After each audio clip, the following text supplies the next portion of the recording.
মাগুরায় শ্রীপুরে prime ministers gold cup football tournament সফলভাবে আয়োজনের লক্ষ্যে মতবিনিময় সভা অনুষ্ঠিত হয়েছে। মঙ্গলবার 11ই আগস্ট সকালে উপজেলা প্রশাসনের উদ্যোগে উপজেলা পরিষদ মিলনায়তনে এ সভা অনুষ্ঠিত হয়। এতে সভাপতিত্ব করেন উপজেলা নির্বাহী কর্মকর্তা মোহাম্মদ নাজমুল ইসলাম। সভায় বিভিন্ন শিক্ষা প্রতিষ্ঠানের শিক্ষক, ইউনিয়ন পরিষদের চেয়ারম্যান ও প্যানেল চেয়ারম্যান এবং সরকারি দপ্তরের প্রতিনিধিরা অংশ নেন। সভায় টুর্নামেন্টের জন্য উপযুক্ত মাঠ নির্বাচন ও দ্রুত সংস্কার, খেলোয়াড় দর্শকদের নিরাপত্তা নিশ্চিত এবং সুশৃঙ্খল পরিবেশ বজায় রাখার বিষয়ে আলোচনা করা হয়। ইউএনও মোহাম্মদ নাজমুল ইসলাম টুর্নামেন্টের সফল ও সুন্দরভাবে সম্পন্ন করতে সংশ্লিষ্ট সবার সহযোগিতা কামনা করেন। স্থানীয় জনপ্রতিনিধি, শিক্ষক ও ক্রীড়াপ্রেমীদের সমন্বিতভাবে কাজ করার এপারও গুরুত্ব দেওয়া হয়।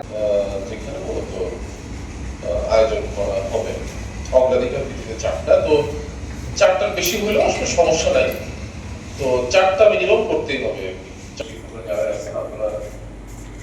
আপনাদের প্রতিষ্ঠানের শিক্ষা মনে করেন, আপনার ওই এলাকা সম্পর্কে আপনার মোটামুটি আপনার এলাকা সম্পর্কে আপনি জানেন, তো চারটা মাঠ এই প্রস্তাবনাটা আমাদের প্রয়োজন। আমাদের ইউনিয়ন পরিষদ চেয়ারম্যানরা আছেন যারা আমাদের যে আপনি বললেন যে উপজেলা পরিষদের যে সামনের যে মাঠ, যেটা মিনি স্টেডিয়াম অনেকে বলে থাকেন, তো এটা আমরা ফুটবল ম্যাচ বা ফাইনাল ম্যাচ এবং উদ্বোধনী যে ম্যাচ সেটা জি ধন্যবাদ। আছে এবার একটু যে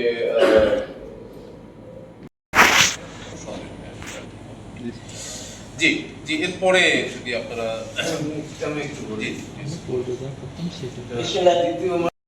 মাধ্যমিক বিদ্যালয়ের মাঠটা থাক, এবং আমি মনে করি যে সাইডে চারটা মাঠ হলে সবচেয়ে ভালো হয়। সবাই আসা যাওয়া সেটা আর আমাদের ফুটবল তো থাকবে, এটা তো কিছুটাই আছে।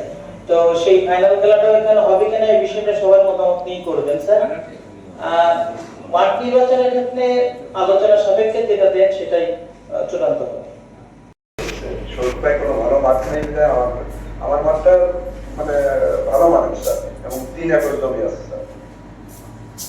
মানে তার নির্বাচন করতে হবে এবং এই খেলার মাঠ নির্বাচন করে সেটার যদি কোনো সংস্কার বা কোনো উন্নয়নমূলক কাজ করা লাগে, সেটার বিবরণ সহ একটা ব্যয় প্রাক্কলন আমাদেরকে প্রেরণ করতে হবে। প্রেরণ করলে এটা দুর্যোগ ব্যবস্থাপনা ও ত্রাণ মন্ত্রণালয় থেকে বেসিক্যালি যেটা আসছে, আমার পাশে বসে আছে।